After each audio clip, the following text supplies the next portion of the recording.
Hello and welcome to episode 23 of the Community Trail Running Podcast. I'm your host, Adam Lee. Thank you for joining me. I so appreciate you spending a little bit of your time with me. Today's episode features friend of the cast, Kylie Morgan. We learn a bit about her recovery on her way to finishing the 23K Squamish course this summer, and she gives us some more strength training knowledge. It's a good one. Can't wait to get there. A little bit of housekeeping first. I'm keeping the Dear Abby or Adam form open. It's linked in the notes. Send me your questions for the mailbag type piece, and we'll get some good answers, I promise.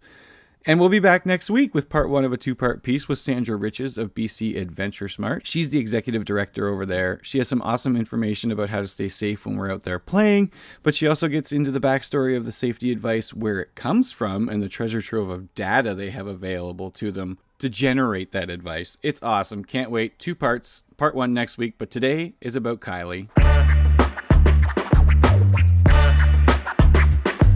Today's guest is friend of the podcast, Kylie Morgan of the Morgan Method. She has a bachelor's and a master's degree in exercise science with a particular interest in cardiovascular physiology, and Kylie told us all about the benefits of strength training back in episode 3. Today we're going to get into it a bit more. Kylie, thanks for coming back. You're welcome. Thanks for having me back. I really appreciate it. Loved all your information last time. Excited about all the information this time. And I think we can start easy breezy with the seasons. It's late October. Winter's around the corner. Maybe people's races have finished up for the year. How do we keep strength training during this time of year to make sure we're not kind of wasting any of our energy and still building up? So this is where it's really important, actually. I mean, firstly, we should be strength training year round. Mm-hmm. Guidelines from the American College of Sports Medicine are at least 2 days a week of strength training, and that's irrespective of whatever else you do. But at the moment, if it is your off season, the goal is to build some strength. You don't have the concern about interfering with your running training, so it's time to lift heavy. Okay. Yeah. And it seems far away, but now's the time to start thinking about your strength plan for spring races. In like April, May, lots of trail. There's DV, the 50K, Five Peaks Alice Lake, Five Peaks Golden Ears, Loop the Lakes in Squamish, and Survival of the Fittest. And then road, there's the April Fool's Half, the Sun Run, the Abbotsford Run for Water, and of course, BMO. So many local options. Plenty of big local options. So what would you suggest when you say it's time to lift? Is that still 2 days a week, or is it, since we have time, should we be getting after it a little bit more than that? Yeah, if you can go 3, absolutely. And how would you then, talking about planning for coming into the spring and your races there, is there a time when you kind of start getting away from the heavy stuff closer to a race? Yes, definitely. And like as you taper for a race running wise, you do the same strength wise. So you want to be cutting out your lifting a week, maybe 2 weeks before your race, depending on how long your race is. So gotcha. So you kind of treat it the same as the run training up to it. Yeah. But given in the off season, you don't need to worry about trashing your legs to still be able to make your long run on the weekend. That's when you can start playing with increasing the weight, try and build up that strength to maintain it as you go into your next training block. If you're gearing up for, say, like that 5K or a half marathon or an ultra, obviously elevation profiles will play into that as well. But how do you attack your strength training when you're worried about those different kind of lengths of races? When I'm working with a client, first I want to look at the distance of the race, the elevation of the race, their rough finish time. Mm-hmm. A 20K race, for example, a 50K race can be vastly different between runners, right? So how long are you going to be out there? How long are you going to be on your feet? Firstly, of course, I would always recommend working with a coach. There's so much misinformation out on the internet there, and you can really get yourself down a rabbit hole. Worst case scenario, injuring yourself, or just wasting your time digging through everything to try and find what works for you. So for an ultra, you want to be able to train whilst you're fatigued.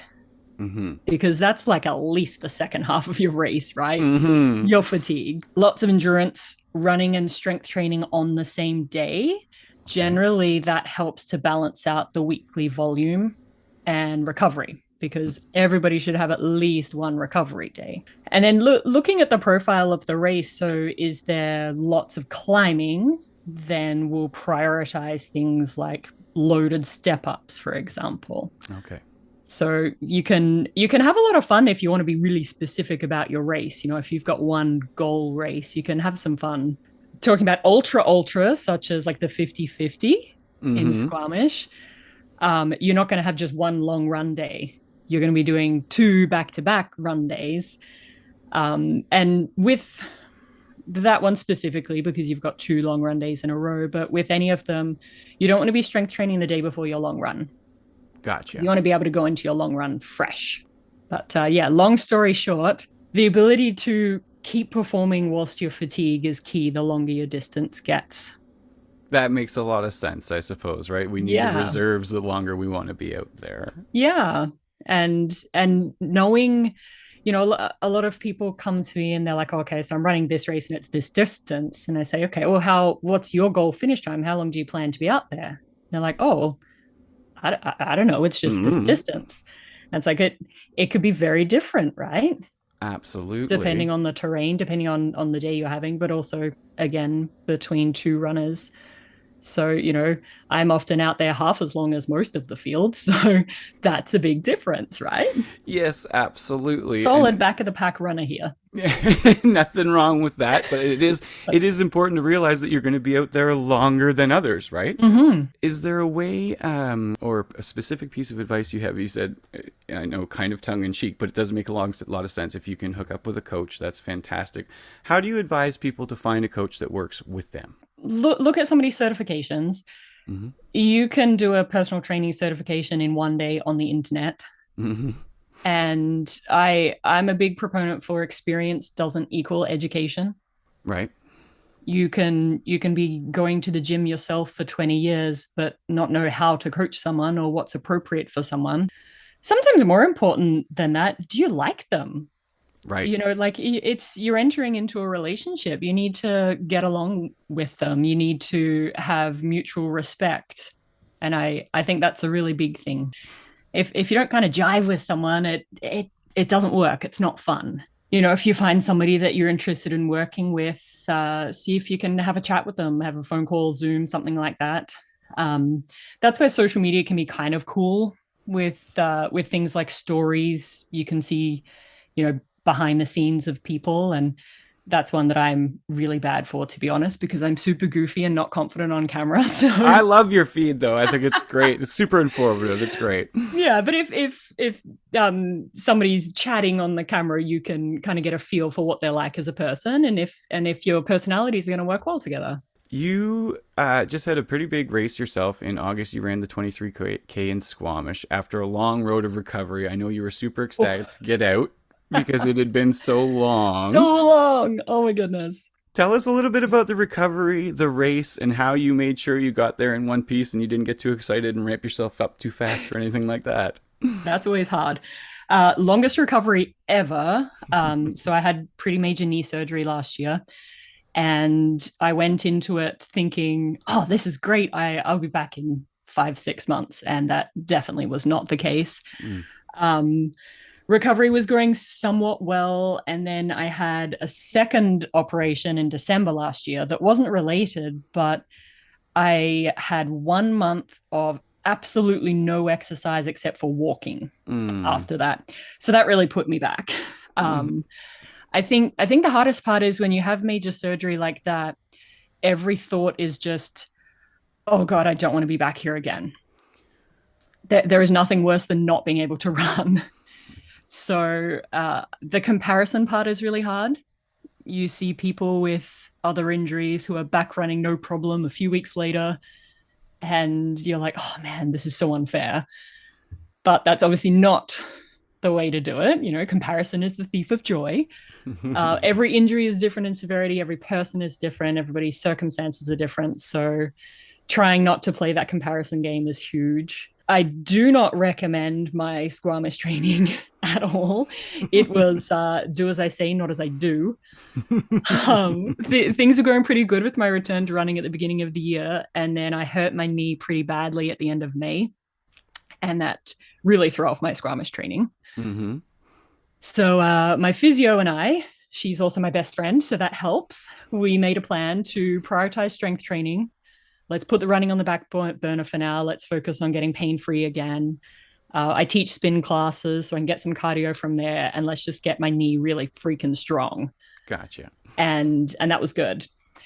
And then my husband and I spent 3 weeks in Europe right before race day because after 4 years, we were finally able to go on our honeymoon. So we're like, screw it. It hasn't been a great training cycle anyway. Let's just go. On the plus side, we walked like 20 kilometers a day. Time on feet. Time on feet. So my race day goal was to finish and not be pulled off and have fun. And I easily did both. Awesome. I finished well within the cutoff, which was pretty cool. I ran so much more of it than I was expecting to, and I had zero knee pain. So it was the absolute best case scenario, which was very exciting. It gave me a lot of confidence for going forward into future races. Yeah, I don't recommend running something like that with zero running training, but the time on feet and the strength work held me through, which was pretty cool. My biggest advice coming back from injury is get the small things assessed before they become big things. Don't keep running through an injury. Mm-hmm. A couple of days off now is a whole lot better than a couple of weeks off later. And think, do you still want to be dealing with this niggle in 6, 12, 18 months from now? Or could you get it assessed, take a couple of days off and be okay? Get it right now. Yeah. I think that's a nice segue into my next question for you. Some people will finish a workout and if they're not sore, they don't feel like it worked. I know from your feed, as we talked about, you're not necessarily supposed to feel sore and think that it did do the job. So maybe could you tell us, what does a workout feel like if we did it right, if there is a feel, and how do we make sure we're doing ourselves any good as opposed to harm? Yeah. Well, yeah, I mean, you're exactly right. Being sore is not an indicator of a good workout. People may have heard of the term DOMS, delayed onset muscle soreness, and that's the day, maybe 2 days after a workout. And that doesn't necessarily mean that you had a great workout. It means you did something you were unaccustomed to. So you had an increase in the weight, or you did a whole entirely different set of exercises. If you're switching up your workout every single day, you're getting sore every single day and your body is not adapting to it. So if you're feeling that way after every single workout, it's telling you that you're not really going to get any benefit from this because you're not giving your body a chance to adapt to it. With respect to overtraining, it's more often than not, it's too much running and not enough strength. But you can definitely do the strength stuff wrong. Too much too soon, as I said, switching up your workout every single day so you can't adapt. Too heavy weight or too many reps. The evidence supports lifting to a RPE, which is rate of perceived exertion, of 8 out of 10. So that means you've got roughly 2 reps left in the tank. That seems to be the sweet spot. In terms of how you should feel, that's really individual. Mm-hmm. You know, if you're brand new to strength training or you're coming back after a long time off, you're going to feel pretty sore, at least for the first little while. Or if you've just shifted into a new training block and the exercises have changed, you know, you've got that adaptation period at the beginning. But you should feel like you've still got 2 reps left in the tank. That's kind of a good guideline. Kylie, this has been great. I love all the information. Thank you so much. Tell the people where they can follow with you and interact with you.